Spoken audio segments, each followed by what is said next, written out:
ચલો આજે આપણે વાર્ષિક હિસાબોનો પહેલો દાખલો કરીશું, જે તમને ચોપડીની અંદર દાખલા નંબર 6 આપેલો છે. દાખલા નંબર કયો છગડે 6. એક બેઝિક દાખલો છે અને ઈઝી દાખલો છે, હે ને? આ વાર્ષિક હિસાબો ચેપ્ટરનું આપણે બેઝિક એટલે કયા ખાતા તૈયાર કરવા, હવાલાઓની કઈ અસર કરવી, એ આપણે લાસ્ટ લેક્ચરની અંદર ઓલરેડી જોઈ ગયા છીએ. બરાબર છે? કયા કયા ખાતા બનતા હતા? વેપાર ખાતું, નફા નુકસાન ખાતું, પાકું સરવૈયું અને હવાલાઓની બે નોંધ જે કરવામાં આવે એમાં એક ઉધાર અસર અને બીજી જમા અસર. તો સૌથી પહેલા જુઓ દાખલા નંબર 6 ની વાત કરો તો જુઓ દાખલા નંબર 6 તમને એવી રીતે આપેલો છે કે દીપકના તારીખ 31 માર્ચ 2015 ના રોજ કાચા સરવૈયા અને વધારાની માહિતી પરથી વાર્ષિક હિસાબો તૈયાર કરો. હે ને? કાચા સરવૈયા અને હવાલાઓ પરથી. તો અહીંયા જુઓ આપણને અહીંયા કાચું સરવૈયું આપેલું છે. કાચા સરવૈયામાં જુઓ ખાતાનું નામ, ઉધાર બાકી અને જમા બાકી, અને વધારાની માહિતી એટલે એને શું કહેવાય શકાય? આપણે હવાલાઓ કહી શકીએ. તો વધારાની માહિતીમાં કેટલા હવાલાઓ આપેલા છે? આ દાખલાની અંદર 4 હવાલાઓ આપેલા છે ને એકદમ ઈઝી છે, કઈ હાર્ડ છે નહીં. આપણે જોયા પ્રમાણે, આપણે લાસ્ટ લેક્ચરની અંદર સમજ્યા એ પ્રમાણે કાચા સરવૈયામાં જે ખાતું અથવા જે ઉધાર બાકી, જમા બાકી આપેલી છે દરેકની કેટલી નોંધ કરીશું? આપણે એક જ નોંધ કરીશું, હે ને? જ્યારે હવાલામાં જે પણ માહિતી આપેલી છે દરેકની કેટલી અસર કરવામાં આવશે? 2 અસર. જેટલી રકમ ઉધાર કરો એટલી જ રકમ જમા કરવામાં આવે. સૌથી પહેલા આપણને દાખલાની અંદર વાર્ષિક હિસાબો તૈયાર કરવાના કીધા છે, એટલે આપણે કયા કયા ખાતા બનાવવા અને કેવી રીતે બનાવવા, હે ને? સૌથી પહેલા તમારે બનાવવાનું રહેશે વેપાર ખાતું. કયું ખાતું? બીજા નંબરનું કયું ખાતું? નફા નુકસાન ખાતું. લાવો તમારો ચોપડો લાવો, જુઓ. વેપાર ખાતાની વાત કરું, જુઓ વેપાર ખાતું અને નફા નુકસાન ખાતું હર હંમેશા હર હાલતમાં સામસામેના પેજ ઉપર લેવો. અને કયા પેજ ઉપર લેવો? સામસામેના પેજ ઉપર. આ પેજ ઉપર કયું ખાતું હોવું જોઈએ તમારે? અને આ વેપાર ખાતું તમારે આખા પેજમાં બનાવવાનું છે. અમુક સમય એવું થશે કે વેપાર ખાતાની એન્ટ્રીઓ તો બહુ ઓછી છે એટલે અડધો પેજ પડ્યો રહે છે. એની ચિંતા તમારે કરવાની જરૂર નથી. પડ્યો રહે છે કઈ વાંધો નહીં, એને છોડી દેવાનું. આ પેજ ઉપર વેપાર ખાતું, સામેના પેજ ઉપર કયું ખાતું તમારું? નફા નુકસાન ખાતું. અને પેજ ટર્ન કરો એટલે નેક્સ્ટ પેજ આવે, એની પાછળની સાઈડ અહીંયા તમારું કયું બનશે? પાકું સરવૈયું બનશે. કયું બનશે? એ આ બનાવવાનો હેતુ શું છે? આ બનાવવાનો હેતુ એવું છે, દરેક દાખલામાં તમારે આવી રીતે જ બનાવવાનો, હે ને? દરેક ઘરે જતો રહે, વાતો કરવી હોય તો. એક તો લેટ આવે ને પાછું વાતો કરે છે. તો અહીંયા બેસી જાય, જગ્યા નહીં દેખાતી તને તો ઘરે જતો રહે. વેપાર ખાતું, નફા નુકસાન ખાતું અને આગળના પેજ ઉપર કયું ખાતું બનાવવાનું? આપણે પાકું સરવૈયું.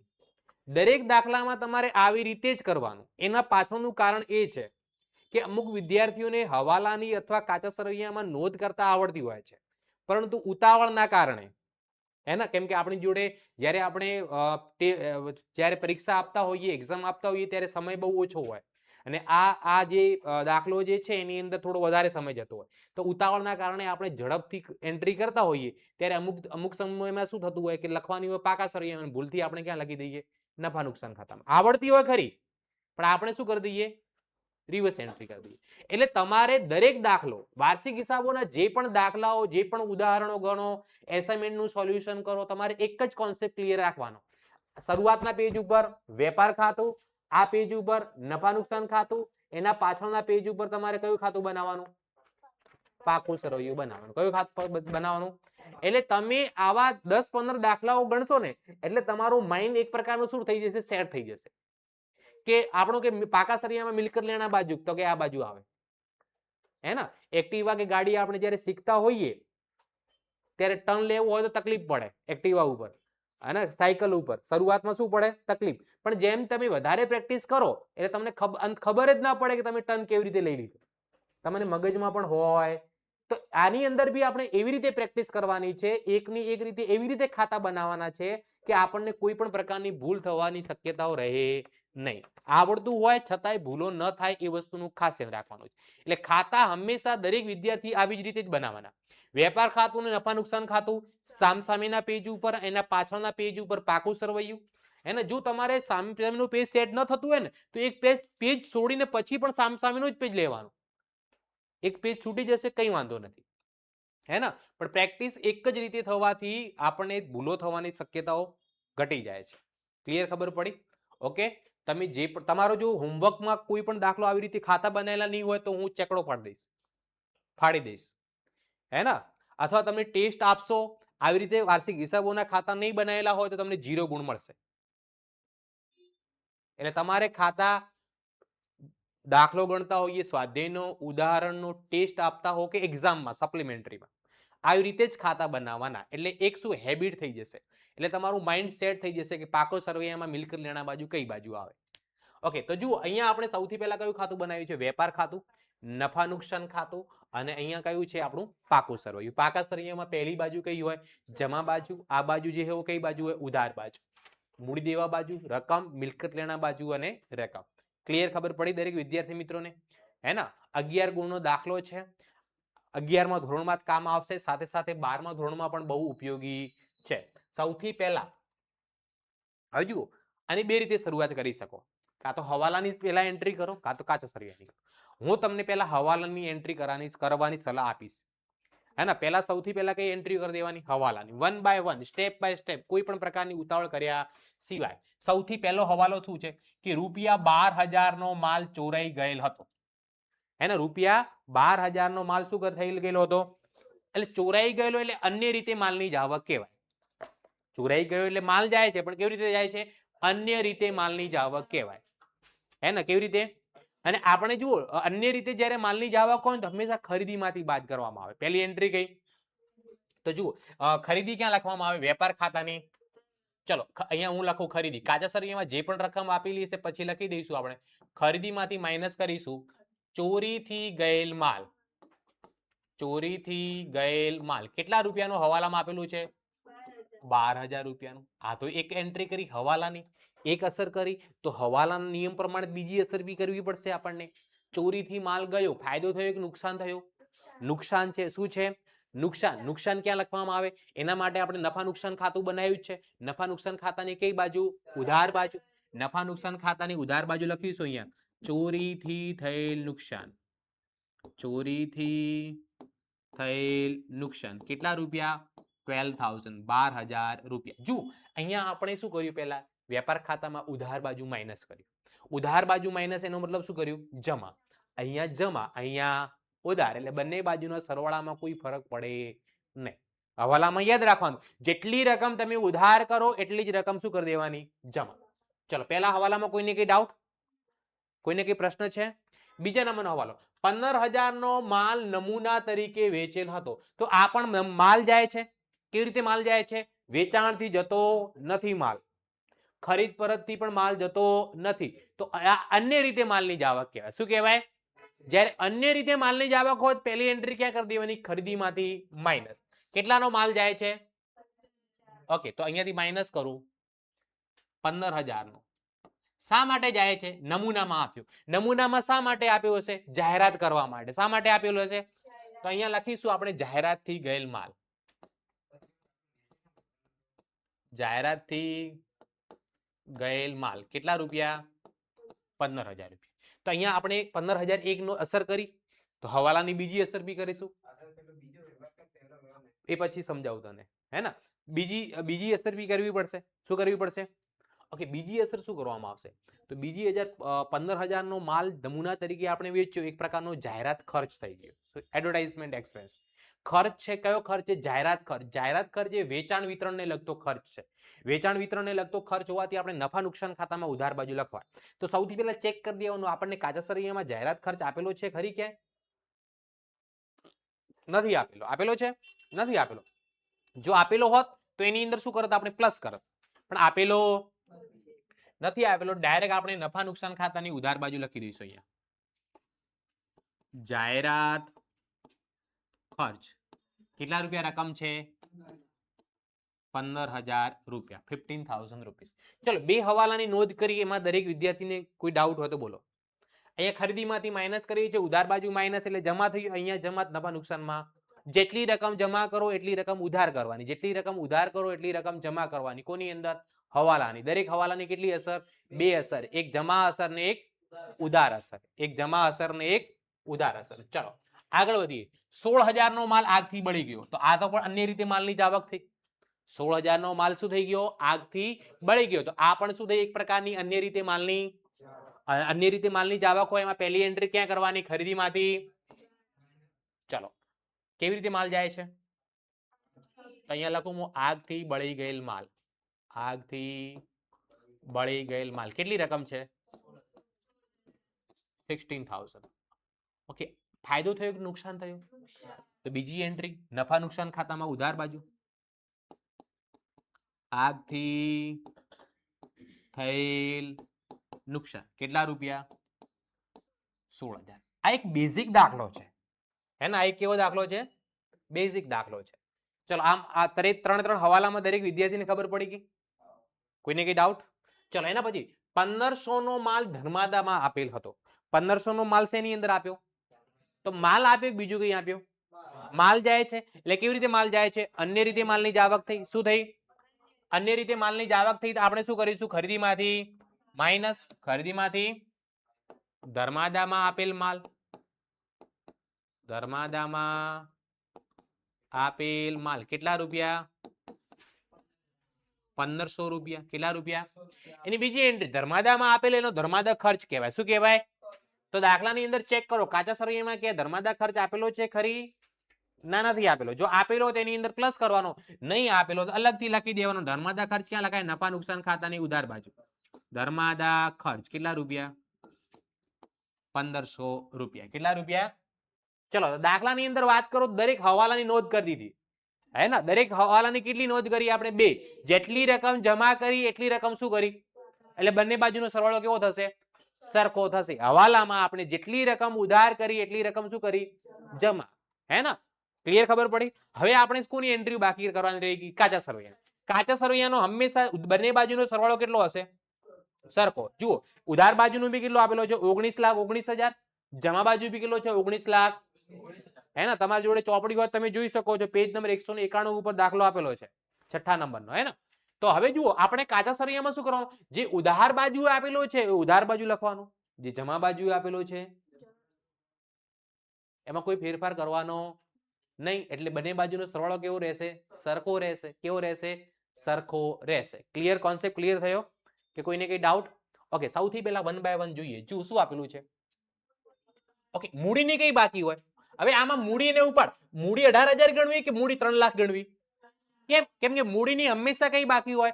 જમા બાકી હોય. આપણે ભણતા આવીએ છીએ, મૂડી ધંધાનો માલિક આપે છે એ દેવું કહેવાય. એટલે એની કઈ બાકી હોય? જમા બાકી હોય. અને ઉપાડની કઈ બાકી હોય?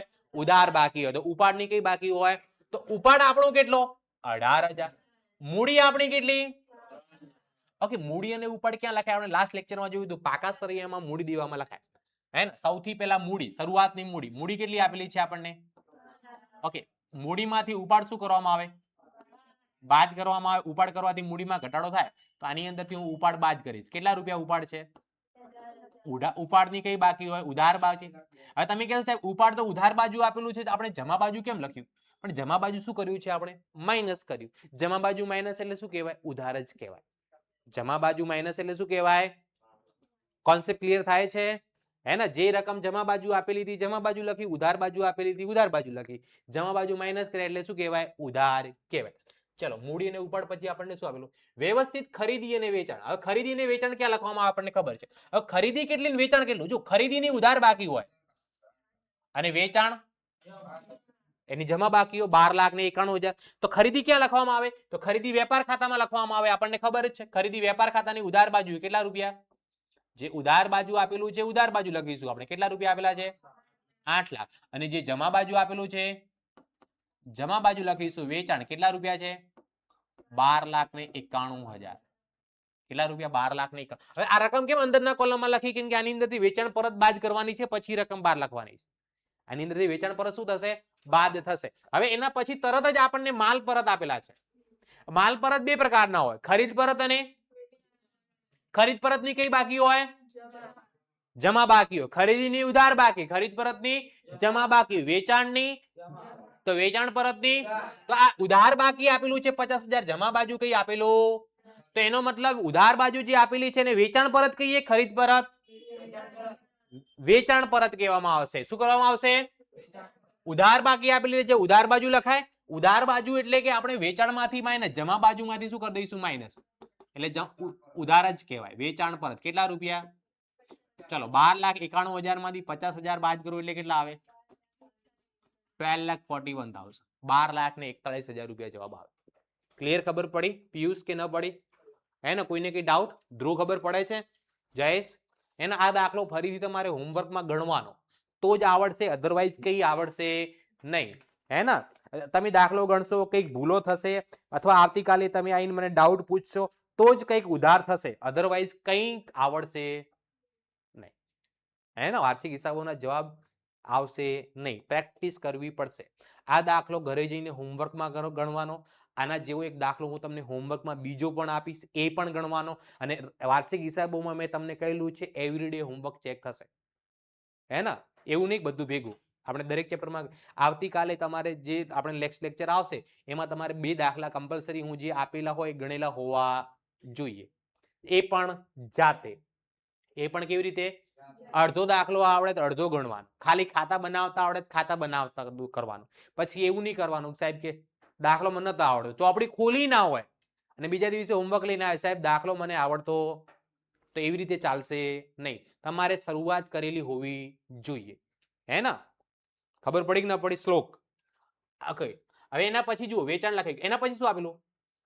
there are 2 type of discount. વટાવના 2 પ્રકાર છે, આપેલ વટાવ અને મળેલ વટાવ. વેપારી વટાવની નોંધ જ ન થાય ને. આપણે જોઈ ગયા કે વેપારી વટાવની નામાના ચોપડે નોંધ કરવામાં આવતી નથી. તો આ જે વટાવ હશે કયો વટાવ હશે? રોકડ વટાવ. રોકડ વટાવ આપેલ વટાવ પણ હોઈ શકે અને મળેલ વટાવ પણ હોઈ શકે. આપેલ વટાવ ધંધા માટે ખર્ચ છે એટલે ઉધાર બાજુ હોય. મળેલ વટાવ એ ધંધા માટે આવક છે એટલે એની કઈ બાજુ હોય? જમા બાજુ. તો એક 6,000 ને 8,000 રકમ છે.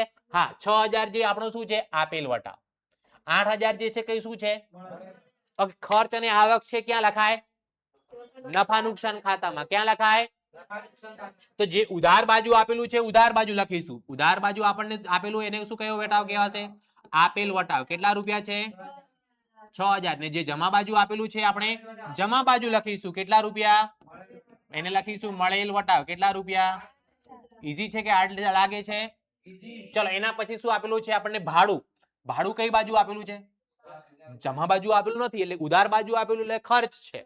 ઉધાર બાજુ આપણને 7,000 આપેલું એટલે શું કહેવાય? ખર્ચ. અને ખર્ચ ભાડું છે, ખરીદીને લગતો ખર્ચ છે? ના, એ ઓફિસ વહીવટી ખર્ચ છે. એટલે ક્યાં લખવામાં આવે?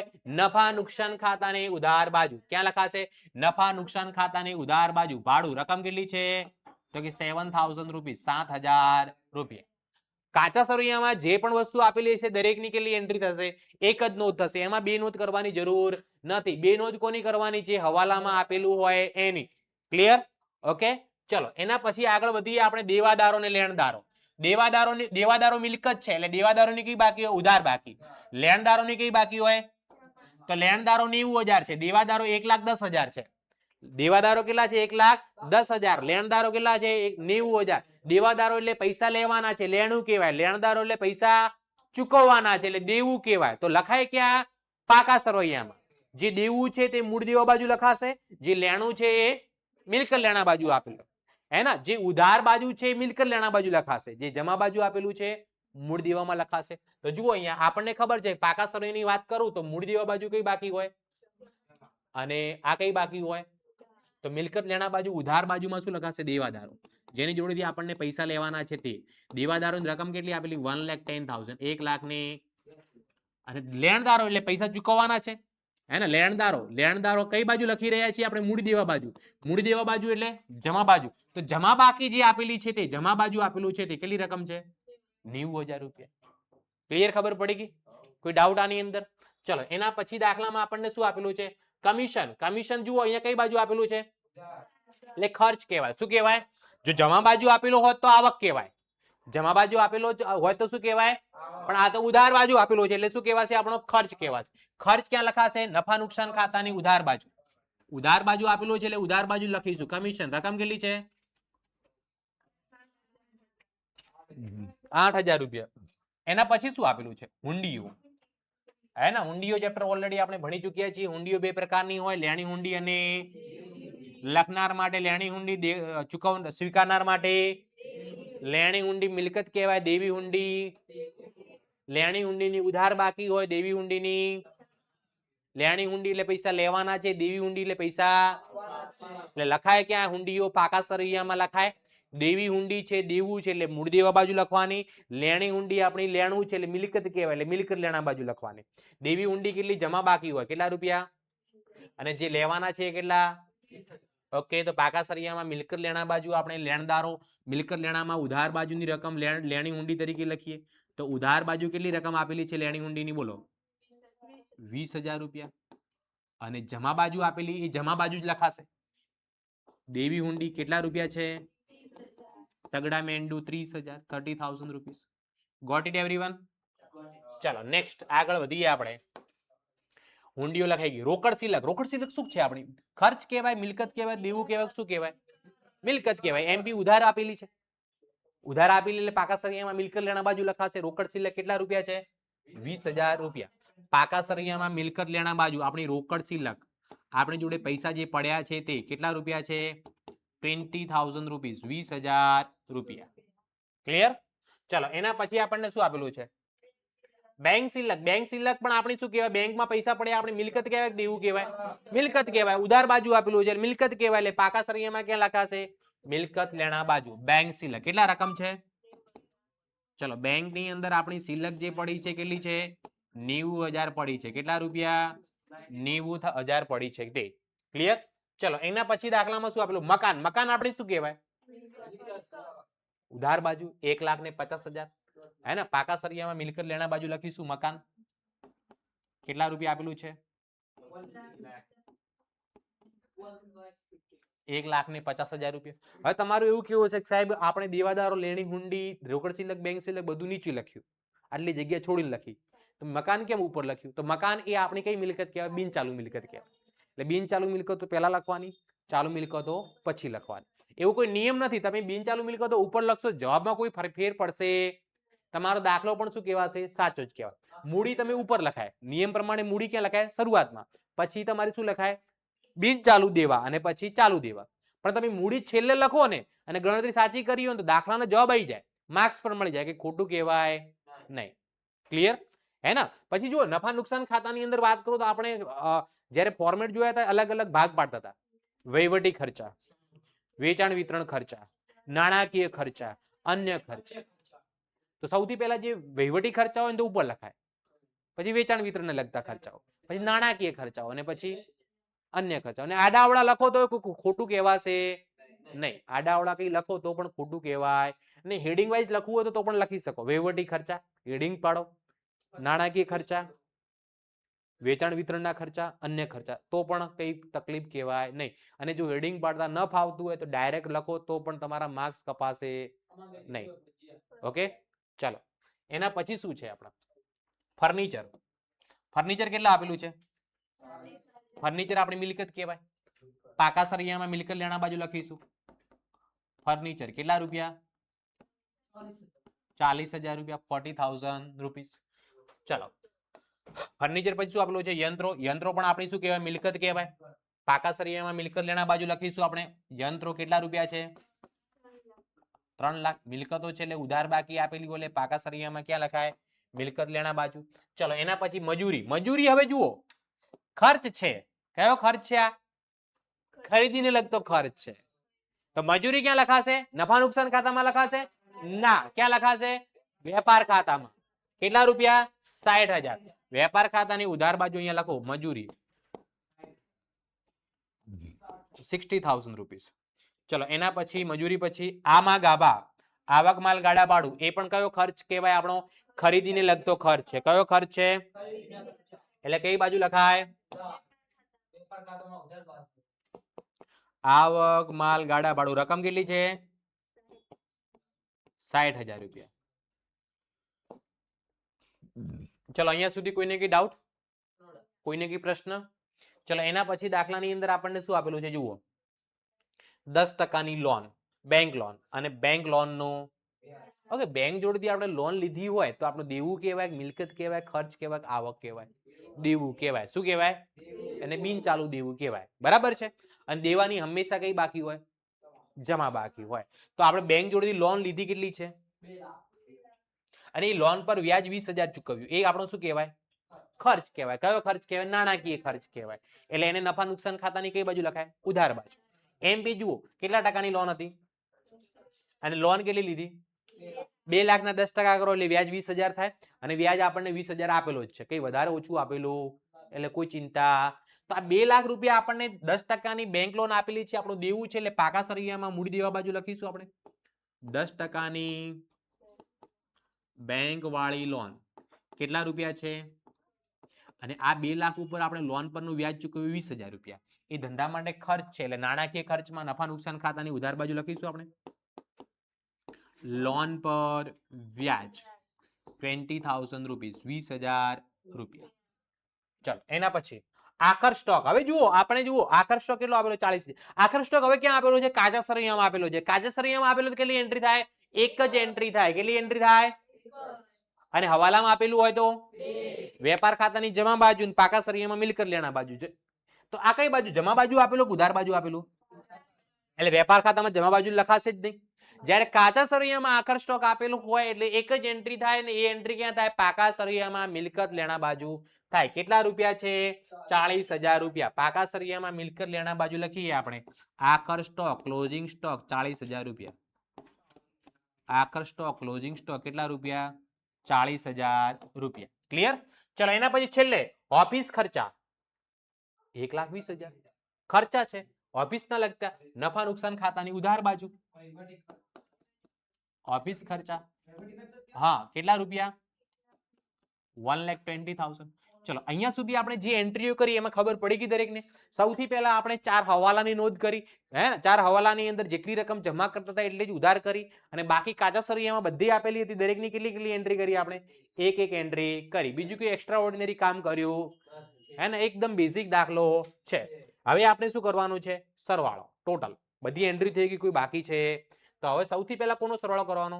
વેપાર ખાતાનો. વેપાર ખાતાનો સરવાળો કરતા પહેલા ખરીદીની અંદરથી આપણે જુઓ અન્ય રીતે માલની જાવકમાં 4 એન્ટ્રીઓ આપેલી છે. આ 4 એન્ટ્રીઓ એની અંદરથી શું કરી દો? બાદ કરી દો. એટલે 8 લાખમાંથી 12,000 15,000 16,000 ને 1,500 ચેક કરજો દરેક વિદ્યાર્થી. 7,55,500 7,55,500 રૂપિયા ચોખ્ખી ખરીદી કહેવાય. હે ને? ક્લિયર? ખબર પડી?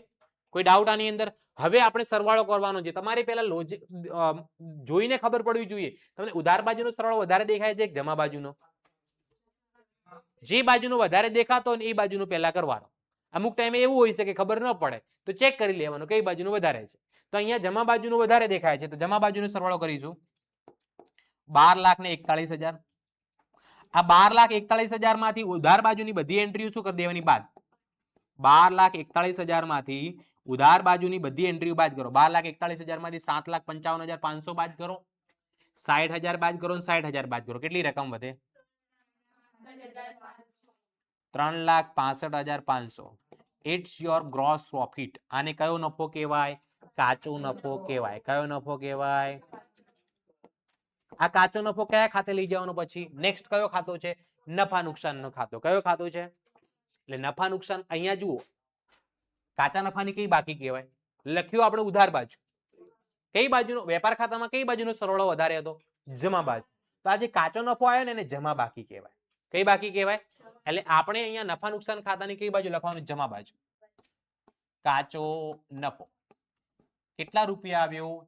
તો કે 3,65,000 ને નાવ અહીંયા 3,65,500 માં 8,000 પ્લસ કરી દો. 3,73,000 ને 500. આ બાજુ બી રકમ કેટલી લખવાની? 3,73,000 ને 3,73,500 માંથી ઉધાર બાજુની બધી એન્ટ્રીઓ બાદ કરી દો 1 by 1.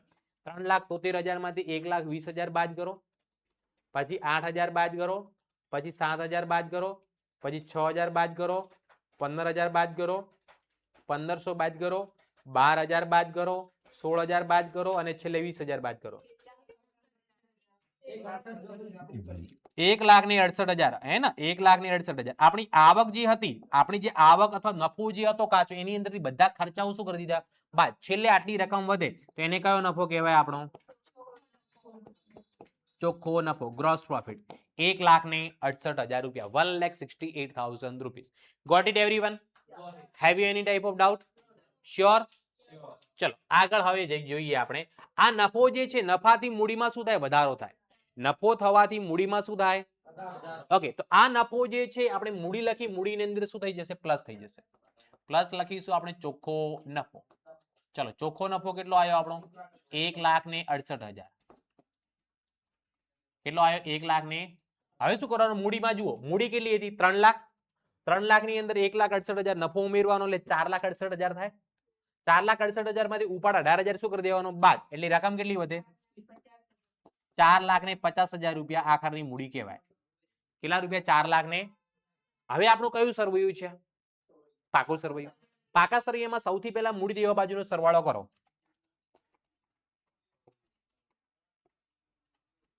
ચલો 4,00,000 ને 2 6,00,000, 7,00,000 ને ઓકે દરેક વિદ્યાર્થી કરી દીધો. હવે એવી જ રીતે પાકા સરવૈયામાં મિલકત લેણા બાજુનો કરો. હેડો કેલ્ક્યુલેટર તો છે જ દરેક જોડે. મિલકત લેણા બાજુનો કરો સરવાળો. સૌથી પહેલી entry 1,50,000 plus 40,000 plus 3 lakh plus 1,10,000 plus 20,000 plus again 20,000 plus 90,000 અને છેલ્લે 40,000. શું વાત છે? બંને બાજુનો સરખો થયો. 7,70,000. બંને બાજુ સરખો સરવાળો થાય છે? સરખો જ થાય. જો સરખો ન થાય તો દાખલામાં કંઈક ભૂલ હોય. સરખો ન હોય તો દાખલામાં કંઈક ભૂલ હોય. એકદમ ઈઝી દાખલો છે. આ રીતે વ્યવસ્થિત દાખલાની ગણતરી કરશો શાંતિથી સ્ટેપ બાય સ્ટેપ તો કમ્પ્લીટ જવાબ આવી જશે. એક દાખલાની શરૂઆત કરો, વાર્ષિક હિસાબોના દાખલાની શરૂઆત કરો, જ્યાં સુધી દાખલો પૂરો ન થાય ત્યાં સુધી એ જગ્યાથી પછી ઊભું થવાનું નહીં. અમુક વિદ્યાર્થી શું કરે? દાખલો ગણે, 2 હવાલા કરે પાછા પાણી પીવા જાય, અથવા ચોપડો બંધ કરીને મૂકી દે, પછી 3 દિવસ પછી એને પાછો ઓપન કરે. વાર્ષિક હિસાબોના દાખલાની શરૂઆત કરો, જ્યાં સુધી પૂરો ન થાય ત્યાં સુધી ત્યાંથી ઊભું નહીં થવાનું. ક્લિયર? ખબર પડી? ઓકે. હવે બીજું તમને આની અંદર મેં તમને કીધું છે આ દાખલો તમારે હોમવર્કમાં જાતે ગણવાનો છે. અને આના જેવો ઉદાહરણ નંબર 24 એ બેઠો બેઠો આના જેવો જ છે, ખાલી રકમ ફેરફાર હોઈ શકે. ઉદાહરણ નંબર બગડ ચોગડ 24 આના જેવો જ દાખલો તમને આ હોમવર્કમાં આપું છું. હા, ઉદાહરણ નંબર બગડ ચોગડ 24 જે તમારી ચોપડીની અંદર પેજ નંબર 166 ઉપર આપેલો છે. પેજ નંબર તમને 166 ઉપર આપેલો છે.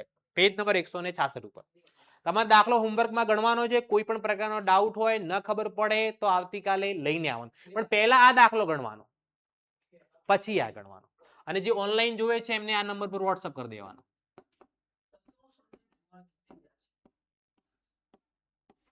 ક્લિયર? ખબર પડી? કે કોઈને કઈ પ્રશ્ન?